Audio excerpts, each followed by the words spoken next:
গো আমার ভুলে গেছে, আমার মাফ করে দাও। আমি তো ইচ্ছা করে এরকম কথা কই নাই, আমি পরিস্থিতি শিকার করে আমি এখানে কিন্তু দিচ্ছি।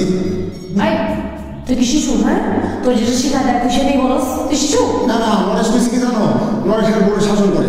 এই শাসন করলে তার বইটা কিনা ভালো লাগে, এতে তাদের সম্পর্ক গভীরতর হয়, ভালোবাসা গভীরতর হয়, আর তাদের মধ্যে শান্তি আসে। এখন আমি কি চাই না আমাদের ভালোবাসা গভীরতর হোক, আমাদের মধ্যে শান্তি আসুক?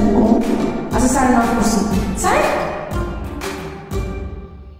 নরেশ আরো কথা বলছি, বলছে আমি তোমার ভালোই বাসি, এই কারণে তোমার শাসন করি না। এই কথা বলার পর আমি তোমার শাসন না করে পারি? আমার প্রমাণ করা লাগবে না যে আমি তোমার ভালোবাসি, এই কারণে শাসন করবো।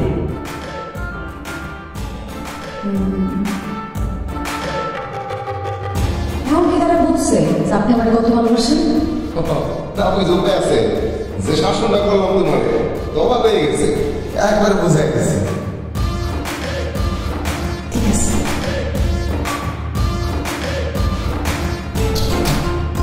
বাহ